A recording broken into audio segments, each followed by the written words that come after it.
자유, 평화, 번영을 뒷받침하는 튼튼한 국방, 과학기술 강군 건설을 위하여 제2창군 수준의 국방혁신 4.0 추진으로 AI 과학기술 강군 육성에 나선 우리 군. 국방 R&D 4.0 체계 구축으로 AI 기반 유무인 복합 전투체계 발전을 견인하며 민간 기술의 국방 분야 적시 적용이 가능한 첨단 과학기술군을 완성해 갑니다. 미래 국방기술의 첨단 가속화로 과학기술 강군을 구현해가는 우리 군을 들여다보겠습니다. 국방에 대한 모든 것, 국방 포커스!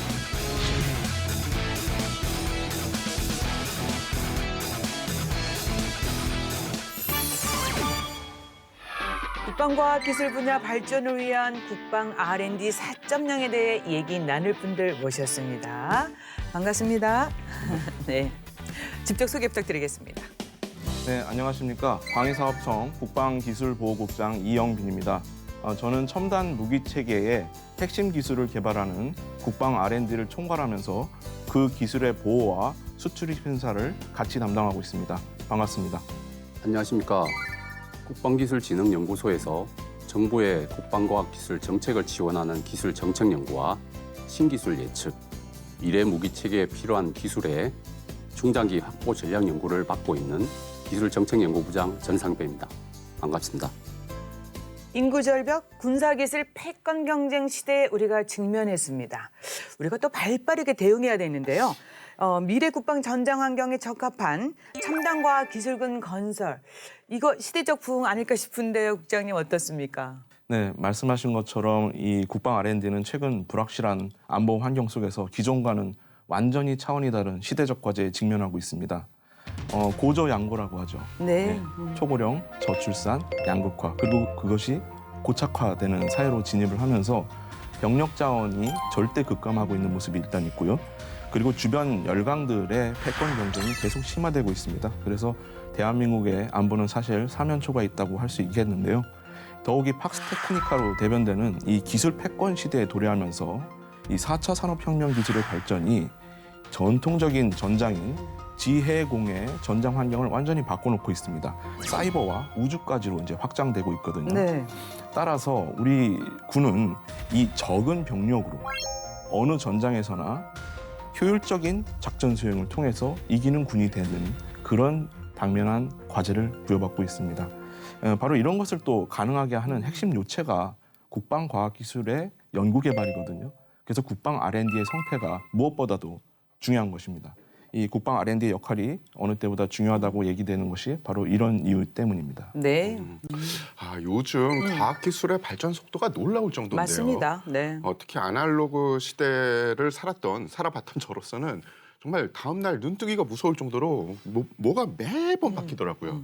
우리 국방력과 비교를 할 때 국방 R&D 수준 어디까지 와 있을까요, 부장님? 네, 우리나라 국방력은 현재 세계 6위 수준이라고 합니다. 이는 미국의 군사력 평가기관인 글로벌 파이어 파워사가 발표한 내용이고 각국의 인구, 육해 공군력, 경제력, 국방 예산 등을 종합적으로 포괄하고 비대칭 전력은 배제하여 산출된 결과라고 합니다. 이에 반해서 저희 국방기술진흥연구소에서 21년 발간한 국가별 국방과학기술 수준 조사서에 따르면 저희 국방 R&D 수준은 9위 수준이고 이는 최고 선진국인 미국 대비 약 79% 수준에 해당합니다. 네. 이 결과만 놓고 본다면 국방력 대비 국방 R&D 수준은 낮은데요.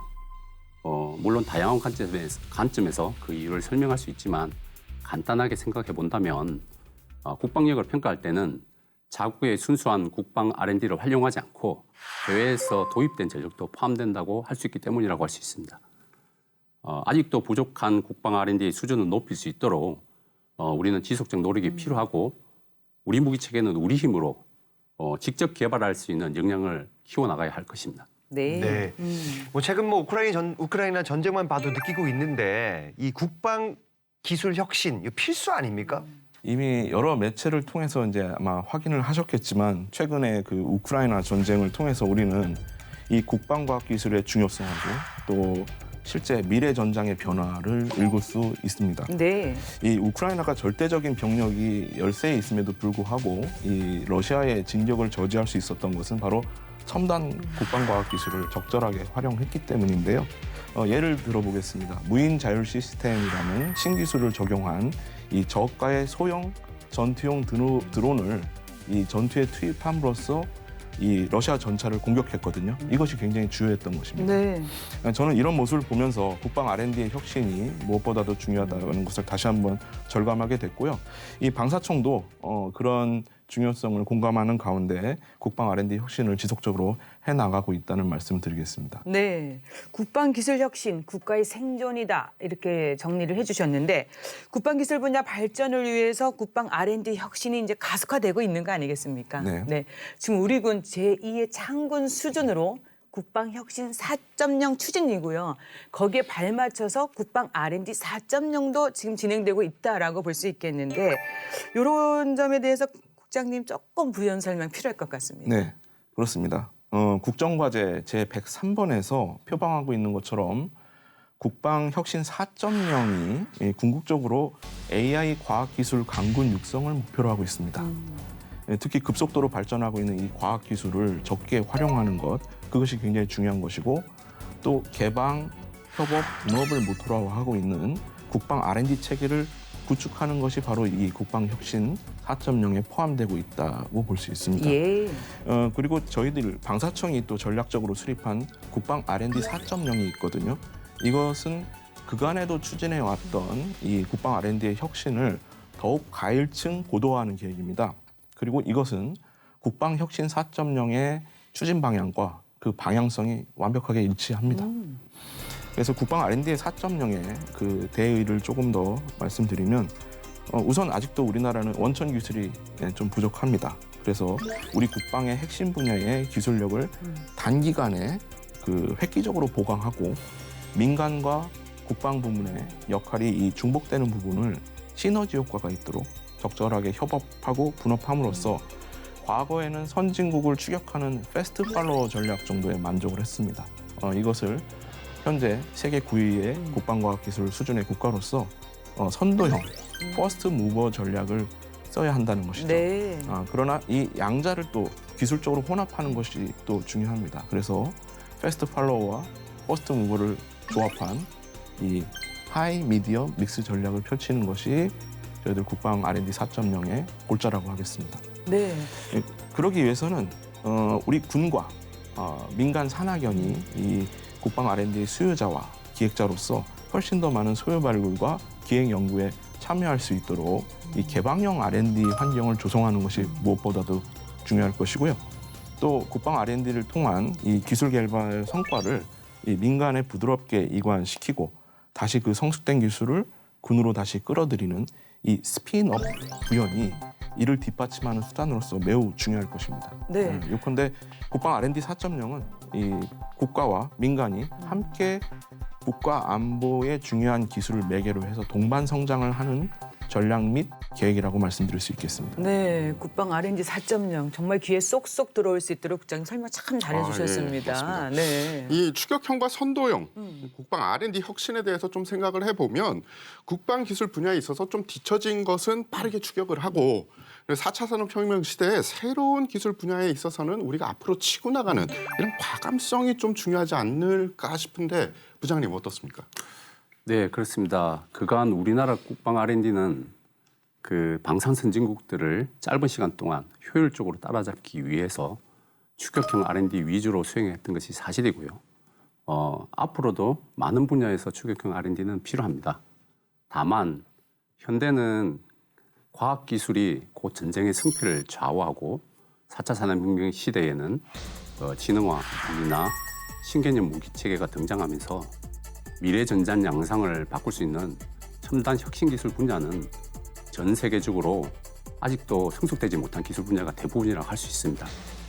이러한 분야에서는 해외에 의존하지 말고 과감한 투자를 통해서 우리가 치고 나가는 선도형 R&D를 추진해서 선진국과 경쟁이 될 수 있도록 하는 게 필요하다고 할 수 있습니다. 즉 우리나라 국방 R&D는 현존 전력 극대화 관점의 추격형 전략과 미래 첨단 혁신 기술 확보 관점에서의 선도형 전략의 두 마리 토끼를 동시에 잡을 수 있는 R&D 추진이 필요하다고 할 수 있습니다. 이 정부의 110대 과제 중에 이제 눈에 띄는 점이 있는데 보니까 국방개혁 4.0을 통해서 AI 과학기술 강군을 육성하겠다. 이 부분 정말 저는 주목해서 보고 있는데 그 문을 좀 활짝 열어야 된다 생각이 들거든요. 개방적인 국방기술 R&D 전환 중요하지 않습니까? 네, 맞습니다. 그동안 국방 R&D는 무기 체계 기반으로 수행되어 왔던 게 사실이고요. 그렇기 때문에 4차 산업혁명 관련 신기술은 국방보다는 민간이 우위에 있다고 할 수 있습니다. 그러므로 민간의 우수 기술을 국방에 도입하기 위해서는 개방형 국방 R&D로의 전환은 매우 중요하다고 할 수 있습니다. 최근 주요 선진국들은 국방기술 초격차를 달성하기 위해서 AI, 무인, 로봇 등 이 우수한 민간 기술을 국방에 신속하게 접목하기 위해서 집중적인 투자와 R&D를 수행하고 있습니다. 우리나라도 새로운 정부가 들어서면서 국방 혁신 4.0을 이렇게 국정과제로 제시하고 AI 기술을 필두로 첨단 과학 기술을 강조하고 있습니다. 정부의 국방 혁신 4.0은 그 세부 이행 계획으로서 7개 실천 과제가 있습니다. 그중 하나가 바로 개방, 협업, 분업의 국방 R&D 체계 구축입니다. 네. 이처럼 미래 첨단 기술 확보를 위해서는 당연한 얘기지만 국방 R&D의 울타리를 넘어서 국가 차원의 R&D 역량을 결집할 수 있는 것이 꼭 필요하다고 할 수 있습니다. 네. 그럼 국방부와 우리 군은 이제 첨단 기술을 구비한 민간 연구 역량을 국방 R&D 분야에 적극 참여하도록 사실은 노력도 했고 권장도 해왔습니다. 근데 이제 국장님께서 앞서 언급해 주신 대로 민관도 되겠고 또 민군도 되겠고요. 산학년 모두 힘을 합해서 국방 R&D, 개방, 협업, 분업 해야 된다 했는데 조금 더 구체적으로 왜 그렇게 해야 될까요? 네, 일단 국가 주도에서 민간 주도의 기술 개발 기조로 저희들이 해온 것이 맞고요.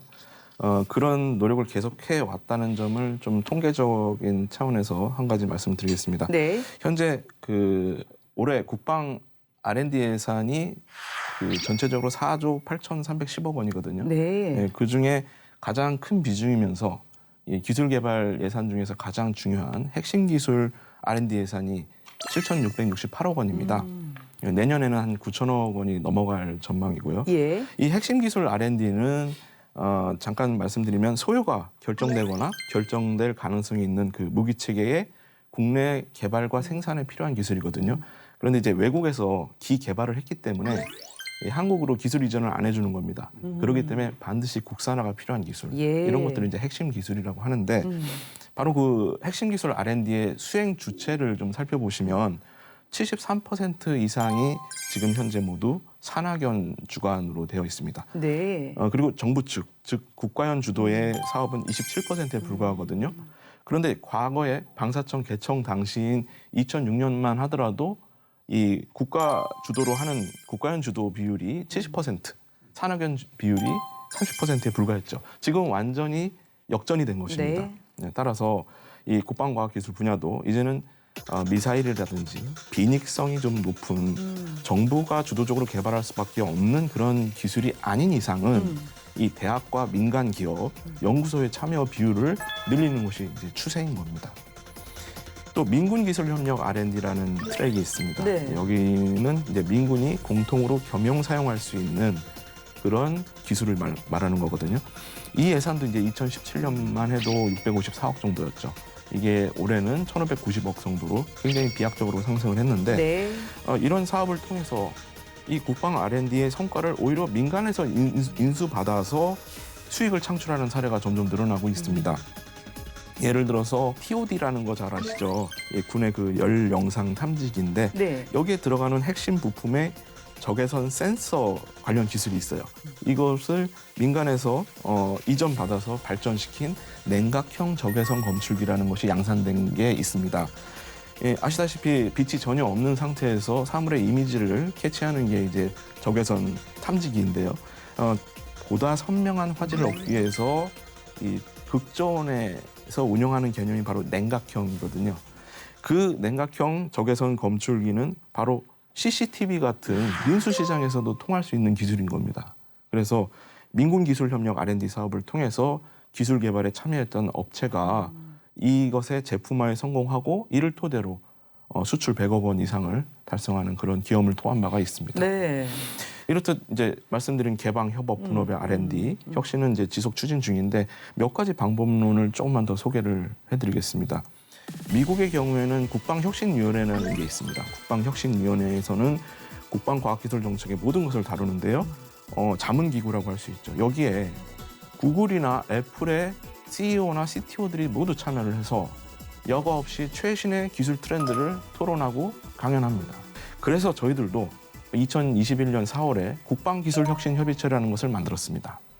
이 국방기술혁신협의체는 무기체계 그룹, 또 신기술 그룹, 기초연구 그룹 이렇게 그룹을 나눠서 그 해당 그룹의 최고의 민간 기술 전문가들이 참여를 해서 대화 채널을 구축을 하는 것을 말합니다. 네. 예, 올해 한 1년 정도 운영을 한 후에 지난 4월 8일에 국방기술혁신협의체 1년 성과의 보고회가 있었거든요. 네. 그래서 고속 장거리 기동헬기 개발 기술이라든지 잠수함용 지능형 임무지원 시스템 통합 자동화 기술처럼 이전에는 그 엄두가 나지 않았던 그런 획기적인 과제들을 하향식으로 도출해서 속전속결로 기획 연구에서 과제화하는데 성공했던 사례가 있습니다. 이렇게 국방기술혁신협의체의 그 성과가 입증된 만큼 앞으로는 여기에 참여시키는 그 기업의 범위를 그 우수한 기술을 보유하고 있는 강소 벤처 기업들이 있어요. 예. 여기를 더 참여시키도록 하고 또 기술 자문의 범위도 무기체계 개발의 초기 단계인 그 사전 개념 연구나 선행 연구 시에도 자문을 구할 수 있도록 하는 등 그 위상과 역할을 다시 한번 좀 강화시킬 예정입니다. 그리고 그 국방부나 방사청의 소속 출연기관인 이 국가연이나 기품원 등만이 아니고 타 중앙부처의 출연기관들이 있지 않겠습니까? 네. 생산기술연구원 같은 곳을 추가로 지정해서 부여과제를 부여하고 저희들의 R&D 사업을 같이 해나갈 수 있도록 하려고 합니다. 앞으로 NST가 그 관리하고 있는 25개 기관들을 국방 R&D에 가급적이면 대거 참여시킬 수 있도록 저희들이 유도할 예정입니다.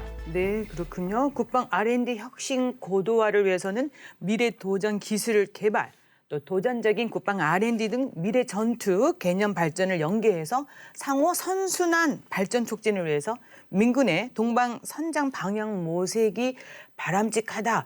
이런 얘기하고 싶은데요. 네. 예, 예. 뭐 질문은 길었지만 뭐 좀 이렇게 축약해서 답변해 주시겠습니까? 네, 그렇게 하겠습니다. 그동안 그 국방 R&D가 예산상의 한계가 있었습니다. 그러나 그 짧은 기간 내에서도 성장을 좀 할 수 있었던 것은 우리 방사청과 또 수혜자인 각 군이 긴밀하게 협력하면서도 전략적으로 R&D를 추진해 왔기 때문이거든요. 하지만 제가 앞서서 개방형 R&D 환경을 조성하는 거에 대해서 말씀드렸는데 수혜자인 군과 민간 산학위원회 참여 기회를 굉장히 확대시켜야 된다고 말씀을 드렸었습니다. 그런데 네. 그 중에서도 우리 군의 소요 창출 능력을 극대화시키는 것, 이것은 국방 외 전문기관이나 민간 전문가의 참여 이전에 선행되어야 할 내부 혁신 과제입니다.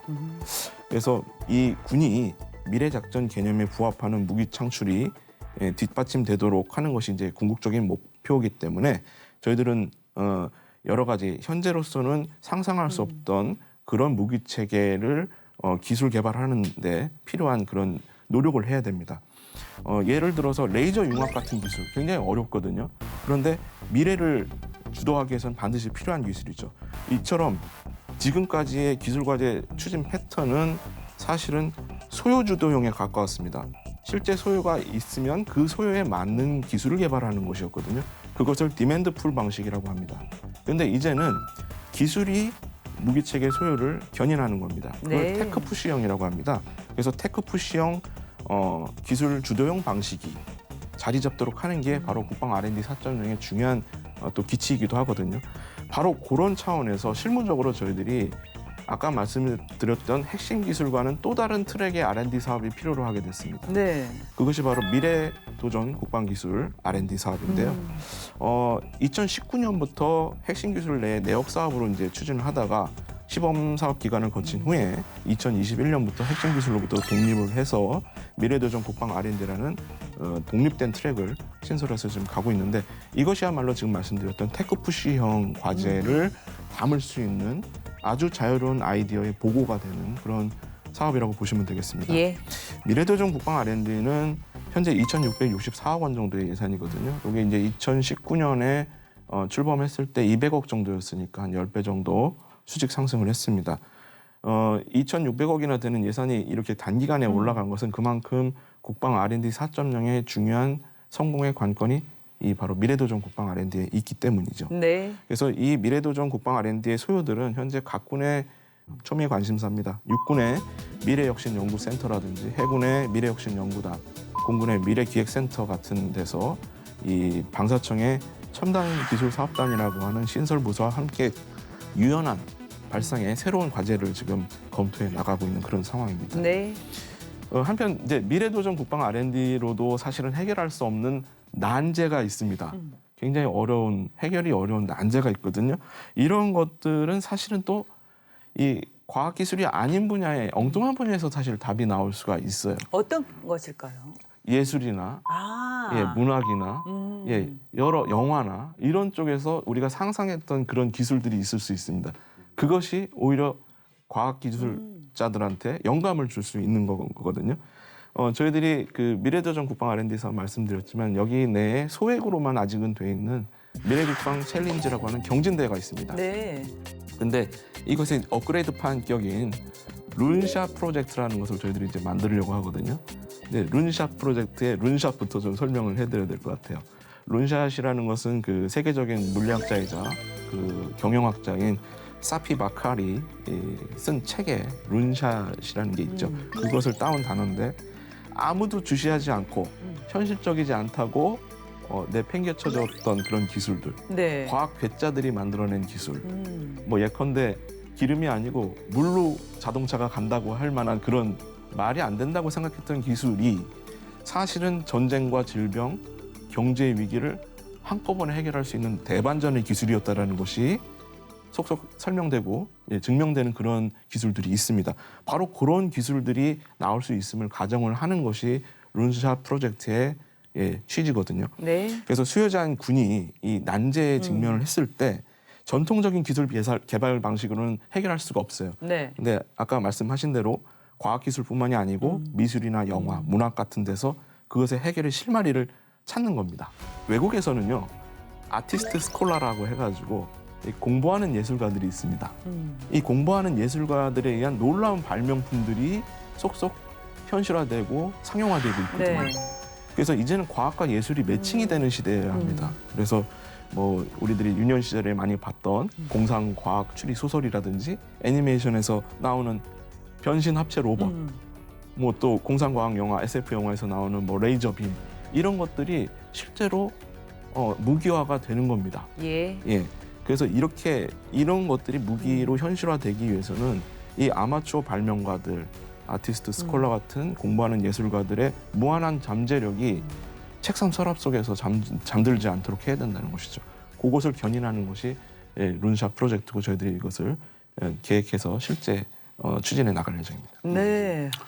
끝이 없어요, 그렇죠? 그러니까요. 예. 무궁무진합니다. 맞습니다. 예. 첨단 기술 분야에서 범국가적으로 역량을 총동원하는 것, 저는 좋다고 생각을 합니다. 그런데 제가 진짜로 바라는 점은 좀 쉬운 연구만 집중하지 말고 좀 과감하게 최고의 이 연구, 좀 어려워도 그런 연구에 도전을 해야 한다고 생각을 하는데요. 세계가 깜짝 놀랄 만한 우리의 기술, 최고의 국방 기술을 보유를 했으면 좋겠는데 부장님 어떤 방법으로 그런 게 가능할까요?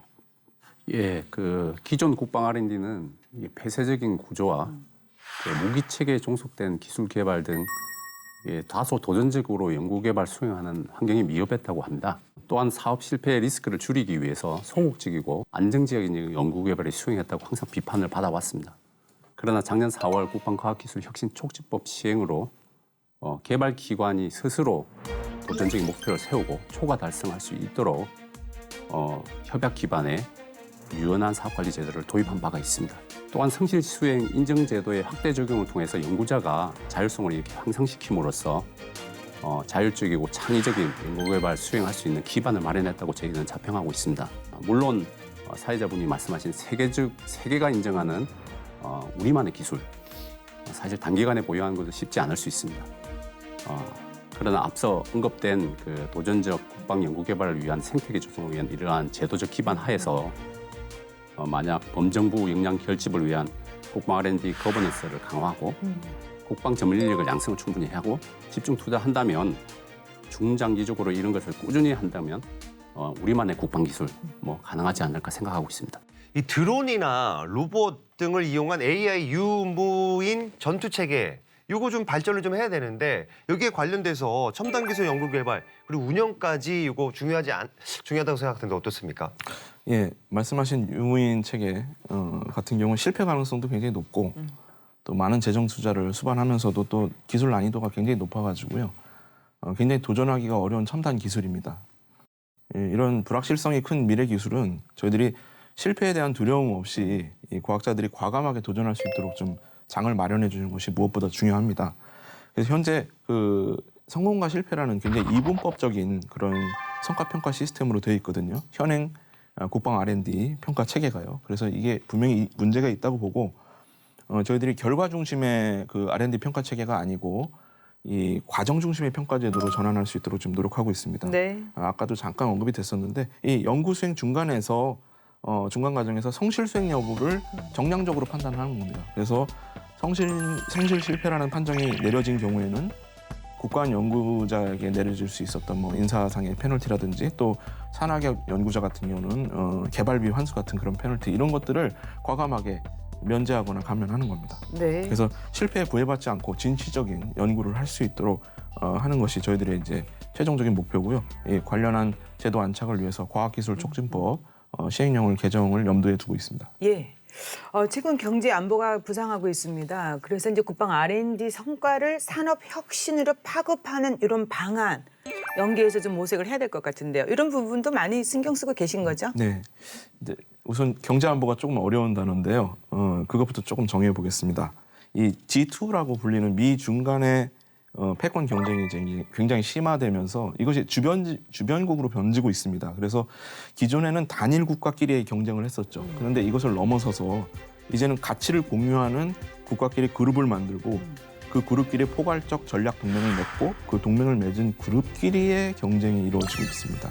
그래서 동일한 정치 체계, 같은 이데올로기와 안보 개념을 갖는 동맹 관계의 국가들끼리만 안보와 경제 이익을 공유하고 교류하는 것이죠. 네. 예, 이 지난 5월 한미 정상회담에서도 그렇죠. 한미 동맹에서 이게 예, 또 중요한 이슈였잖아요. 미국과의 네. 그 동맹 관계를 이 전통적인 군사 동맹을 넘어서자 예, 경제 동맹, 기술 동맹으로 나아가자라고 양국 정상께서 말씀하신 바가 있습니다. 이걸 함축시켜 보면 사실 한국과 미국은 이제 경제 안보의 동맹이라고 볼 수 있거든요. 그래서 이제 양국은 국제 평화하고 무역 질서를 변화시키고 공급망을 교란하는 그런 그 도전들에 대해서 같이 응전하는 시스템이 되어야 할 겁니다. 그래서 그런 측면에서 잘 계산을 해보면 안보의 가치를 공유하고 있는 미국과의 기술 협력이 굉장히 증대가 될 거거든요. 네. 그래서 저희들은 이 국가 안보하고 산업적 활용 이 양 측면에서 가치가 높은 그리고 미국과의 공조가 가능한 분야를 국가안보 전략기술로 선정을 해서 이 국가안보 전략기술의 과제 발굴과 시행에 대해서 적극적으로 좀 임하고 있습니다. 특히 이번에 이제 한미 상호 국방 조달 협정 RDP MOU도 이제 체결 협의를 개시하자 이런 말이 나왔는데요.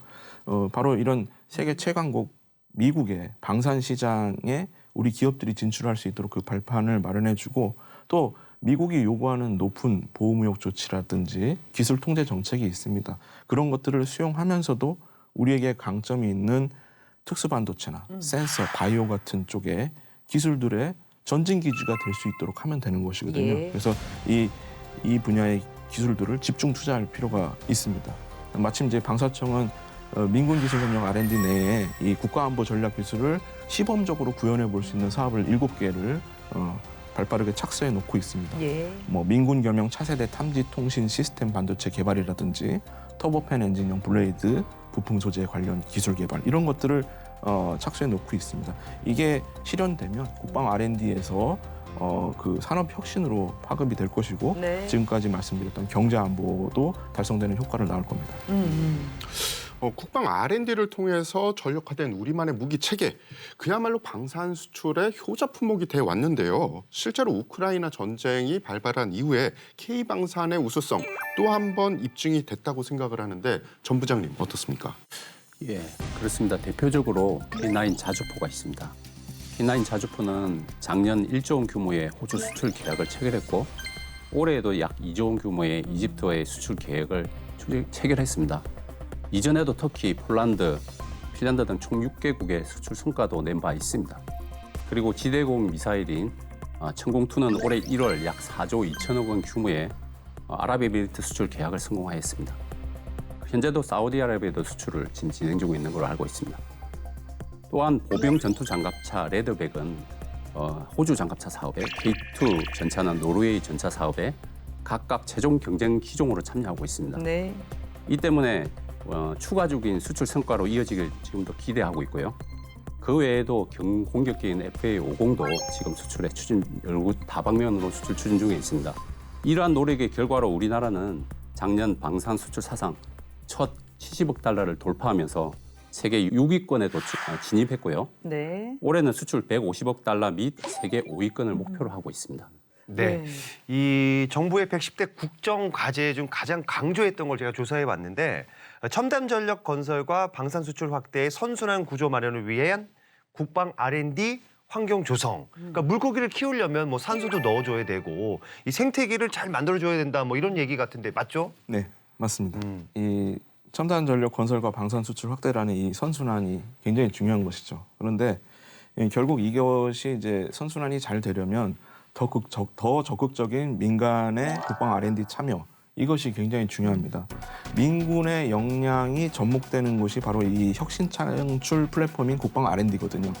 이 기술 잠재력을 갖춘 여러 민간의 참여가 저조할 경우에 이 국가 주도로만은 굉장히 한계가 있죠. 예. 결국은 선순환의 트리거가 되는 국방과학기술 역량의 지속적인 성장이 멈출 수밖에 없습니다. 따라서 저희들은 능력이 있는 혁신기업, 또 대학, 연구소 등이 왜 기존에는 국방 R&D에 참여를 잘 하지 않고 적극적인 참여를 주저했는지 잘 확인해서 그 현실적인 고민을 좀 잘 살펴보고 있습니다. 실제로 그 국방 R&D 예산이 아까 말씀드렸듯이 4조 8천억인데 이 민간에서 국방 분야로 투자를 하는 연구개발 예산이 연간 2,700억 원에 불과하거든요. 그래서 그런 것만 보더라도 이 국방 R&D라는 분야는 정부가 주도적으로 하는 형태를 보고 있는 게 사실입니다. 예전부터 이 국방과학기술은 국가가 책임지고 한다라는 그런 좀 선입견이 있었던 거거든요. 네. 그리고 또 참여해봐도 시장 규모가 크지 않기 때문에 굉장히 그 부가가치가 안 크다. 이런 또 생각도 있었던 겁니다. 하지만 이런 것들이 이제 선입견인 측면도 있지만 또 국가가 제도를 좀 촘촘하게 마련해주지 못한 부분도 있기 때문에 저희들은 앞으로 지금까지 말씀드렸던 국방 R&D 4.0의 여러 정책과 비전에 대해서 공유를 좀 많이 하고 이 민간 기업이나 연구소에 대해서 대대적으로 지원책을 좀 마련해 주는 것이 필요할 것 같습니다. 무엇보다도 이 가장 좀 부담스러워하는 부분이 이 국방 분야의 연구 개발을 할 때 이 시험 평가를 할 수 있는 그 시험 인프라가 굉장히 부담스럽거든요. 네. 예, 그런 장벽도 부분. 너무 높아요. 네, 그래서 네. 이 국가연의 여러 시험장들이 있습니다. 그 시험장들을 자유롭게 사용할 수 있도록 개방하는 그런 원칙도 좀 좋은 대책이 될 것 같습니다. 앞으로 많은 그 국방 R&D 분야로의 참여를 이루기 위해서 다각도의 방안을 강구하겠습니다. 네, 좀 반가운 소식입니다. 꼭 실천해 주셔야 됩니다. 네. 이 국방 R&D 혁신이 선택이 아닌 필수인 이유 들여다봐야겠죠. 알아두면 똑똑해지는 신기한 국방 지식, 그것이 알고 싶은 지식 포커스. 안녕하십니까. 다이어트 지식 포커스. 오늘의 포커스는 저출산으로 인한 군 병력 자원 급감, 다층화, 다변화될 미래 전장 환경, 주변국과의 군사기술 패권 경쟁이 심화되면서 첨단 과학기술군으로의 도약은 이제 국가 생존과 직결되는 핵심 과제로 떠오르고 있는데요.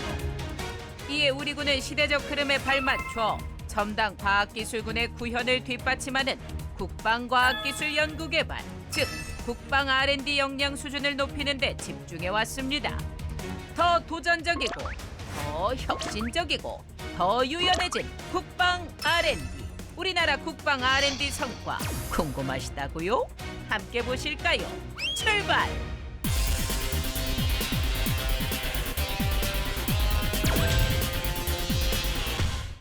자주국방이 국가적 사명으로 대두되던 70년대 우리나라는 국방과학연구소 설립과 함께 국방 R&D 태동기를 맞이합니다. 오늘 우리나라 과학 기술 발전의 요람이요 본산이 될 서울 연구개발단지의 기공식을 가지게 된 것을 나는 매우 기쁘게 생각하는 바입니다. 소총과 박격포 등 기본 무기 체계를 빠르게 국산화하는 것을 시작으로 해외 기술 지원을 통해 기술력을 축적. 그 결과 국방 R&D 발전기를 맞이한 80년대에는 K1 전차, 1200톤급 초계함 등을 국내에서 개발할 정도로 비약적인 성장을 이뤘습니다. 이후 1990년대부터 2005년까지 국방 R&D는 성장기를 맞이하는데요. K9 자주포, 1200톤급 잠수함, T-50 기본 훈련기 등 고난이도의 복합 무기 체계를 독자 개발하면서 수출 시장 개척의 시발점을 마련했습니다. 하지만 이때까지도 취약한 핵심 기술, 항상 기술력 부족 등이 이슈화되면서 국방 R&D 개방을 통한 민군 협업의 필요성이 대두됐는데요. 2006년부터 2021년까지 대한민국 국방 R&D는 성숙기를 맞이합니다. 2006년 1월 방위사업청 설립 이후 천궁2, 장보고3 등 첨단 무기 체계를 더욱 과감하게 개발하며 수출 산업화에 박차를 가했는데요. 그 결과 우리나라는 세계적 수준의 방산 경쟁력을 확보했습니다. 최근 K 방산 경쟁력에 대한 관심과 평가가 높아지면서 우리 무기 체계의 해외 진출이 대폭 증가했는데요. KF-21 시제기 및 주요 구성품을 개발, SLBM 등 국방 R&D 중심을 원천 기술, 핵심 부품, 소재로 전환하면서 우리 국방과학기술 수준을 대내외에 입증하는 R&D 성과를 창출했습니다. 다음으로 선도형 국방 R&D 발전 기반을 확보했습니다. 미래 도전형 R&D 투자의 획기적인 증가로 선기술 확보, 후무기 체계 개발 시스템을 구현했는데요. 미래도전 국방 R&D 신설과 방사청 내 첨단 기술 사업단을 신설하여 무기 체계 요소를 뛰어넘는 도전적, 혁신적인 R&D 시스템을 구축했습니다. 또한 국가적 차원에서 과감한 R&D 투자가 가능한 여건 역시 구비했습니다. 마지막으로 개방형 국방 R&D 정책으로 국가적 역량 결집의 공감대를 형성했는데요. 민간 부분의 성장에 따라 방산업계와 국방과학연구소의 국방 R&D 임무 역할을 재정립하여 공공과 민간 부문 특성에 적합한 분업 구조를 실현시켰습니다. 이뿐 아니라 부처 간 협업 사업을 신설하여 확대하고 협업 거버넌스를 강화하여 국방 R&D에 대한 범국가적 관심을 제고한 것은 물론 민간 역량을 활용할 수 있는 여건도 마련했습니다. 어떤가요? 4차 산업혁명 핵심 기술을 기반으로 첨단 과학기술군으로 도약 중인 우리 군. 더 적은 병력으로 더 효과적인 작전을 수행하고 다층화, 다변화된 미래 전장에 대비하기 위해선 무엇보다 국방 R&D의 역할이 중요한데요. 앞으로 국방 R&D가 최첨단 원천 기술을 확보하는 것은 물론 산업 고도화와 경제 안보적 위기 극복에 기여할 수 있는 민군의 혁신 창출 플랫폼으로 거듭날 수 있게 기대해 봅니다. 파이팅! 도전적인 국방 R&D가 중요하다. 지금 굉장히 많이 강조하고 있습니다. 이렇게 이제 우리 군이 미래 과학기술 강군으로 발전하기 위해서 국방과학기술 과제를 선정했다고 합니다. 궁금해지지 않습니까? 네. 구체적으로 어떤 내용인지 국장님 소개해 주세요. 네, 방사청에서는 지난 4월에 공표한 것이 있습니다. 2236 국방기술기획서라는 것이 있거든요. 이 국방전략기술 8대 분야에서 해당하는 여러 기술 과제들을 나열한 것입니다. 네. 핵심 기술 R&D 770건, 그리고 고위험 도전적 기술에 해당하는 미래도전 국방 R&D 78건, 그리고 군사 부문과 비군사 부문의 공통 활용이 가능한 기술, 민군 기술 협력 R&D 44건 등 총 892건의 R&D 과제가 선별되었고 예. 또 그 추진 로드맵도 상세하게 기술이 되어 있습니다. 총 892건의 국방과학기술 과제. 전 부장님, 그중에서 우리가 주목해야 할 게 어떤 게 있을까요? 예, 총 892건의 과제는 육상, 해상, 공중, 우주 사이버 등 전 영역에 걸쳐가지고 우리 미래군이 작전 수행을 위해서 꼭 필요한 기술들이 담겨져 있습니다. 과제들은 모두 국방 핵심 기술로 모두 중요하지만 개인적으로 주목할 만한 기술 소개해드리자면 국방혁신 4.0과 그 결을 같이 하는 AI 유무인 복합체계 관련 기술이 있습니다. AI 유무인 복합체계란 인간 또는 인간이 탑승하여 조정하는 체계하고 무인 체계가 팀을 이루어 작전을 수행하는 개념입니다. 이를 위해서는 인간과 유사한 지능을 가진 무인 체계 개발이 필요한데요. 역시 AI와 관련된 기술이 핵심이라고 할 수 있습니다. 네. 이와 관련된 대표적인 과제로는 소형 무장 헬기 유무인 복합체계용 자율 협업 기술이 있습니다. 이 과제는 소형 무장 헬기의 운영 개념을 기반으로 유무인 복합 운용 시나리오를 개발하고 강화 학습 기반의 실시간 전장 상황 인지 기술과 유무인 복합 운용 의사결정 지원 기술을 개발함으로써 다수의 유무인기가 상호 협업하여 가지고 임무를 달성하는 데 그 목표를 두고 있습니다. 이외에도 과학기술 강군 육성을 위해 필수적인 여러 가지 중요한 기술들이 국방과학기술 과제로 선정되어 있습니다. 네, 이 핵심 기술 과제, 미래도전 국방기술 과제, 민군 협력기술 과제, 이름만 들어도 굉장히 중요하다 네. 생각이 좀 드는데 게임 체인저가 될 기술 분야가 아닌가 싶습니다. 네. 이 말씀하신 핵심 기술, 또 미래도전 국방기술, 민군 기술 협력, 그 R&D 과제들은 이 기획 방식이나 중점 분야가 조금씩 차이가 있긴 하지만 궁극적으로는 모두 첨단 무기 체계를 개발하는 데 필요한 기술을 확보하기 위한 그런 사업입니다. 예.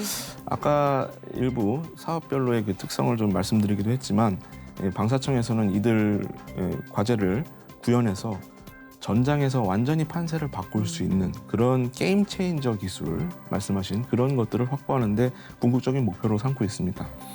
특히 8대 게임 체인저라고 저희들이 분류한 것이 있어요. 예. 인공지능, 무인자율, 또 합성 바이오, 양자, 고에너지, 미래통신, 우주, 급초운석 이렇게 8가지를 저희들이 미래도전 국방 R&D를 통해서 구현을 좀 하려고 하고 있고요. 또 현 정부 들어서서 기존의 삼촉 체계를 부활시키겠다고 선언을 한 바가 있습니다. 네. 킬체인, KAMD, 또 KMPR에 이어서 저희들이 추가적으로 덧붙인 게 우주 대응 방위 능력입니다. 그래서 이거를 소위 4대 방위 능력이라고 하는데요. 이것을 신속하게 확보하기 위해서 그 기술의 민군의 역량을 최우선적으로 결집시키는 것을 하였기 때문에 저희들이 핵심 기술 과제를 선정할 때 가장 이 능력들의 확보 여부를 선정의 중점 기준으로 보고 있습니다. 네. 지금 236 국방기술 계획서에 실린 국방전략 8대 과제 어느 하나 빼놓을 수 없이 다 중요합니다. 바로 첨단 과학기술군 육성에 필수적이지 않을까 싶은데요. 정말 우리 정부 군 할 일이 너무 많습니다. 부장님 좀 네, 맞습니다. 네, 말씀해 주세요. 예. 네, 국방 전략 기술은 국방 목표 달성을 위해서 전략적으로 연구 개발이 필요한 기술 분야를 식별한 부분입니다. 미래 합동 작전 개념 구현을 위한 요구 능력하고 첨단화되는 미래전 양상에 따른 신기술을 포괄하여 가지고 자율, 인공지능 기반의 감시 정찰 분야 등 총 8개 분야가 선정되어 있습니다.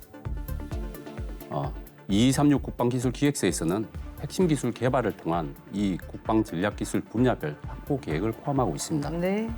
이러한 국방 전략 기술은 기획서의 상위 문서인 국방과학기술 혁신 기본 계획에 최초 제시되는데요. 신정부가 출범하면서 국방부는 새로운 기본 계획을 수립하기 위해서 추진 중에 있습니다. 이를 지원하기 위해서 저희 국방기술진흥연구소에서는 정부의 정책과 우리나라 국방에서 꼭 필요한 신기술이 누락되지 않도록 새로운 국방 전략 기술을 도출하기 위한 연구를 새롭게 추진 중에 있습니다. 네. 저는 마음에 드는 게 이 국방 전략 기술이 필요하다고 이제 그게 그치는 게 아니라 어떻게 하든지 확보하려고 하는 이 로드맵을 제시를 했어요. 그죠? 예산 기간 확보 전략까지 수립했다고 하는데 맞습니까? 네, 정확하게 말씀하셨고요.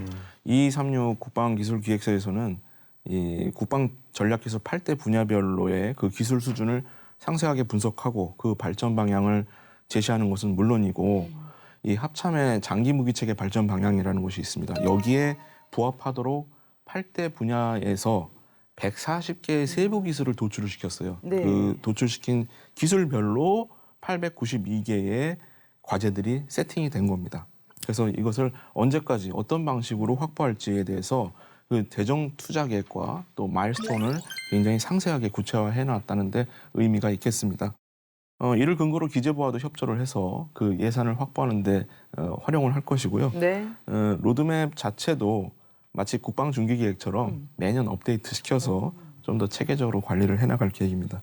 이 군사 기밀에 속하는 내용을 제외한 일반본이 이 국회의원 홈페이지에도 지금 공개가 되고 있기 때문에 네. 관심 있으신 분들은 열람을 하셔도 좋을 것 같습니다. 그럼 2236 국방기술기획서 이게 처음 만들어진 겁니까? 전에도 있었습니까? 그전에는 핵심 기술 기획서라는 표현을 썼었는데요. 네. 말씀드린 미래도전 국방기술이나 민군기술 협력 사업들을 한꺼번에 모은 전체적인 국방기술의 모든 것을 담았다라는 차원에서 이번에 처음으로 예.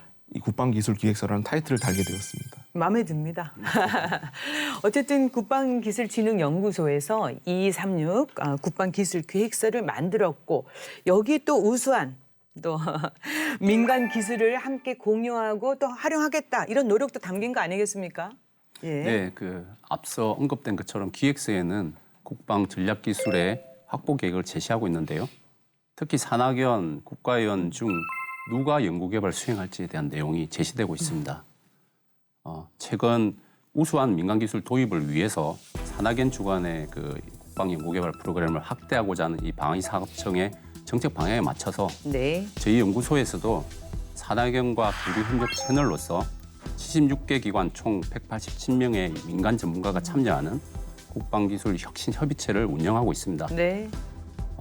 또한 저희 그 민간정보출연연구소에 첨단 기술을 활용하기 위한 참고서로서 정보출연연구소 국방기술맵 책자도 발간하는 등 저희 연구소에서는 그 개방형 국방 R&D를 위한 노력을 지속하고 있습니다. 또한 첨단 혁신기술 분야별로 올해는 전문 인력, 기술 보유기관, 민간의 연구 역량을 신청 조사를 수행하고 있습니다. 네. 이를 기반으로 신정부의 첨단 혁신기술 분야별 중장기 확보 전략을 구체화함으로써 국가 차원의 연구 역량을 활용하는 방법을 이렇게 제시하고자 합니다. 네. 기술 개발 중요하지만 역시 또 인력 양성 매우 중요하지 않습니까? 자, 그리고 지난 5월에 개최된 앞서서도 국장님 말씀해 주셨지만 한미 정상회담에서도 지금 저희가 논의하고 있는 국방 R&D에 대한 많은 논의가 있었는데 구체적으로 요거만큼 한 번 더 강조해 보고 싶다는 분야 있으면 말씀해 주시겠습니까? 네, 말씀드리겠습니다. 이번 한미 정상회담 이후에 발표된 그 공동 성명의 내용을 살펴보면요. 그 전략적인 경제 기술 파트너십 관련된 내용에서 굉장히 중요한 합의 내용을 확인해 볼 수가 있습니다. 양국 정상께서 이 한국과 미국의 과학자들이 세계에서 가장 혁신적인 수준임을 인식하는 가운데 이 첨단 반도체라든지 친환경 배터리, 또 인공지능, 양자 기술, 바이오 자율 로봇과 같은 여러 핵심 신흥 기술이라고 저희들이 부르는 이 기술의 보호와 진흥을 위한 민간 협력에 대해서 굉장히 비중 있게 다뤘습니다. 네. 그래서 특히 이 분야에서의 전문 인력 간 인적 교류를 굉장히 강조를 했고 그 필요성을 언급하셨는데요. 그래서 방위산업과 국방과학기술 분야의 이 협력이 굉장히 필요하다는 공감대로 연결이 됐고요. 그래서 국방부 방사청에서는 결과적으로 이를 토대로 한미 군사 당국 간의 기술 협력을 위한 협의체 구성, 그리고 공동 기술진에 의한 합동 연구소 신설, 이것을 과제하는 것으로 좀 기획하고 있습니다. 한미 관계가 기존의 군사 동맹은 물론이고 이제는 기술 동맹까지 그야말로 포괄적인 동맹 관계로 발전해 가는 것 같은데요. 국장님, 우리 국방 기술 분야의 그럼 획기적인 발전도 좀 기대해 볼 수 있을까요? 네, 맞습니다. 이 대한민국 입장에서 볼 때 이 압도적인 기술 격차를 보이고 있는 세계 1위의 군사 기술력을 갖춘 미국과의 교류는 이 국방과학기술 역량을 굉장히 키우는데 호기가 될 것이라고 생각합니다. 한국의 강점과 미국의 수요가 이 접점을 이루는 부분이 있을 겁니다. 이 부분을 지혜롭게 저희들이 안보 강화와 산업 혁신으로 한꺼번에 이루어지게 하는 것이 중요한 관건이 될 것이고요. 네. 특히 지금 한미연합사가 주둔하면서 한미연합작전을 수행을 하고 있는 전략적 환경이죠.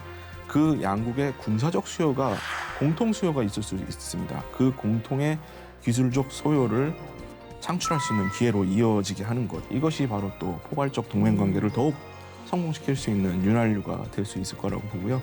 아무튼 양국의 그 연구 개발이 공동으로 연구하는 그런 측면이 없었던 게 아니었습니다. 있긴 있었습니다만 이번 정상회담을 계기로 해서 기술 동맹의 기조에 발맞춰서 조금 더 다양한 협력 수단을 강화해 나갈 것입니다. 예, 바이든 대통령 한국 방문 시 가장 먼저 간 곳 어딘지 아시잖아요. 그렇죠. 네, 네. 평택 삼성 반도체 맞아요. 공장이었습니다. 그죠, 그죠. 바로 미래 한미 동맹의 모습을 보여준 게 아닐까 싶습니다. 네.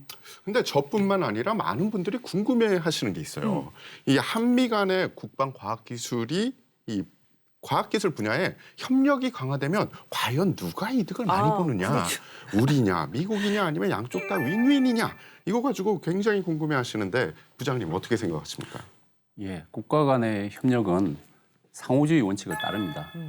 한쪽의 일방적인 지원에 의존하는 한미 협력 상황에서는 결코 한미 동맹이 공고해 줄 수가 없습니다.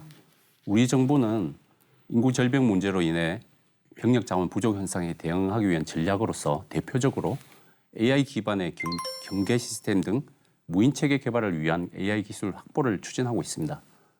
AI 분야에서 최고의 선진국은 미국이라고 할 수 있기 때문에 우리는 미국으로부터 AI 분야에 도움을 받을 수가 있습니다. 네. 이에 반해서 미국 바이든 정부는 반도체, 배터리 등 핵심 품목의 자국 공급망이 취약한 상황입니다. 이에 반도체하고 배터리는 우리가 주요 생산국이기 때문에 우리가 도움을 줄 수가 있습니다. 예. 그러므로 이번 한미 간의 국방과학기술 협력 강화는 기술 패권 경쟁과 기술 블록화가 가속화되는 국제사회에서 한미 양쪽이 다 원하는 것을 얻음으로써 서로가 윈윈하는 경우라고 할 수 있겠습니다. 예.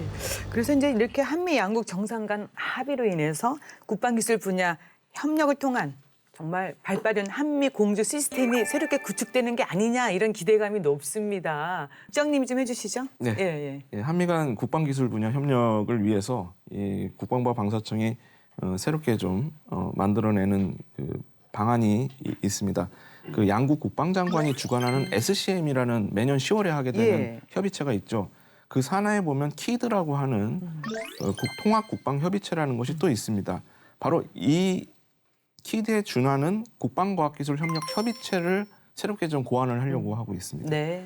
그리고 방사청도 아까 말씀드린 10대 신흥기술의 분야를 조금 더 공동 연구를 하기 위한 그런 연구진들의 하나의 구심체, 한미 국방과학기술협력센터를 좀 설립하려고 네. 그 미측과 좀 협의 중에 있거든요. 뭐 아직은 논의를 시작하는 단계 정도입니다만 만약 이제 한미 최초의 공동 연구기관인 국방과학기술협력센터가 만들어지게 되면 국방 R&D의 향상, 역량의 향상에 그 굉장히 추동력을 갖게 될 것이거든요. 네. 그래서 그렇게 될 것으로 보고 저희들이 방사청과 미국 국방부의 연구공학 차관실 간에 협의가 진행되고 있다는 말씀드리겠습니다. 그럼 지금 말씀하신 국방과학기술협력센터 설치, 요거는 한미 간의 협의가 좀 필요한 겁니까? 그렇습니다.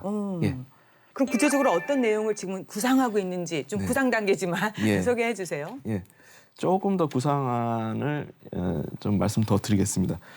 현재도 사실은 한미 간에 그 기술 협력을 하고 있습니다. 국방과학기술협력 MOU를 체결한 바가 있기 때문에 그 MOU를 바탕으로 해서 상호의 관심 분야를 공동과제로 기획을 해서 수행을 하고 있었습니다만 이것이 이제 양국 군의 그 실소유를 전제로 하지 않았던 것이기 때문에 실제 무기체계 적용까지는 조금 이어지지 않았던 게 사실이고요. 만약에 한미 국방과학기술센터가 이 국내에 설치가 된다면 이 한국과 미국의 연구진들이 한꺼번에 상시 근무를 하는 거거든요. 네. 상설화가 되는 겁니다. 연구소가. 그렇게 되면 이 특히 연합사에서 요구하는 작전에 관한 공동 소요를 기반으로 해서 그 연구 과제를 검토하고 예. 또 동시에 기획하기 때문에 상당히 실질적인 협력이 일어날 수 있다고 봅니다. 네. 그래서 한미 연구자들이 함께 근무하면서 연합작전과 직결되는 필수적인 무기 체계와 그 기술에 대해서 연구하기 노력한다면은 네. 이 신기술의 무기 체계 적용도 그 가능성이 굉장히 높아지고 또 실용화 기간도 매우 단축될 수 있을 것이라고 봅니다. 네. 앞으로 명칭은 한미 국방과학기술협력센터로 알고 싶습니다. 그리고 대한민국에 설치되면 좋겠습니다. 네, 지금 많은 논의가 있었는데요. 결국은 이제 미래 첨단 과학 기술군 강군으로 가기 위해서 국방 R&D 혁신은 계속 가야 됩니다. 자, 어떻게 앞으로 추진해 나갈지 또 다짐이나 당부 말씀 듣겠습니다. 우선 부장님 먼저 해주시죠. 예. 4차 산업혁명 시대에 국방 R&D 기술기획 전담기관으로서 국방기술진흥연구소는 새로운 정부와 새로운 정책을 지원하는 전문기관으로서 역할을 충실하게 수행하고자 합니다. 먼저 북한 위협에 대응하기 위한 한국형 삼축 체계 구축 등 현존 전력 극대화를 위한 기술 기획을 충실히 수행하고 미래 첨단 과학기술군 강군을 지원하기 위해 AI 기반의 유무인 복합체계 관련 기술과 미래 전장 양상을 바꿀 수 있는 도전적인 첨단 혁신 기술 기획을 강화토록 하겠습니다. 그리고 이 과정에서 민간의 우수 기술을 적극적으로 국방에 도입하기 위해서 군 산하견 등 민간과 국방의 주체 간 서로 소통하고 협력하는 개방형 R&D를 노력해서 만들고 국방 분야에서 첨단 과학 기술을 선도함으로써 국방 R&D 혁신에 기여할 수 있도록 하겠습니다. 네, 감사합니다. 네, 정말 말씀해 주신 대로 개방형의 어떤 국방 R&D 우리 연구소에서 정말 앞장서 주셔야 됩니다. 그래 이런 결실이 나오지 않겠습니까? 네. 네. 예, 오늘 국방 R&D 4.0과 또 한미 간의 기술 동맹 등에 대해서 여러 가지 논의를 했습니다만 이것을 계속 추진하는 이유는 바로 부국강병이라는 거대 담론을 실현시킬 수 있는 결정적인 모티베이션이기 때문입니다. 앞으로도 국방 R&D가 이 군이 필요로 하는 무기를 적게 제공하는 본연의 임무를 충실히 하면서도 이 미래 전장에서 우리 군의 우위를 확실하게 점유할 수 있는 그런 기술을 확보하고 또 연관된 산업 혁신의 원동력이 될 수 있도록 저희들이 신명을 다해서 국방 R&D 혁신을 지속 추진하겠습니다. 많은 응원과 성원 부탁드리겠습니다. 감사합니다. 네. 진짜 부국강병을 위해서도 그렇고요. 또 미래 첨단 과학기술 강군 건설을 위해서 정부, 국방부, 우리군 또 다른 부처도 마찬가지입니다. 지금 협력을 잘 추진해서 체계적인 또 국방 R&D 혁신은 또 민군 협력이 없이 안 되기 때문에 많은 그 도전 과제에 있습니다. 지혜도 모으고요. 저희도 응원하겠습니다. 좋은 결심이 있기를 또 저의 기원하면서 가끔 이렇게 나오셔서 또 방송에서 우리 이렇게 하고 있다 소개도 좀 해주시기를 또 네, 부탁드리겠습니다. 많이 불러주십시오. 네, 고맙습니다. 기술이 작전을 지배한다. 4차 산업혁명 시대 국방혁신 4.0 추진을 통한 첨단과학기술 강군 육성에 필수적인 겁니다. 국방 R&D 4.0, 급변하는 안보 환경에 대비하고 미래전 승리를 보장하기 위해서 우리 군 최선을 다할 것입니다. 국방에 대한 모든 것, 국방 포커스 오늘 여기까지입니다. 저희는 다음 시간에 다시 찾아뵙겠습니다. 감사합니다. 감사합니다.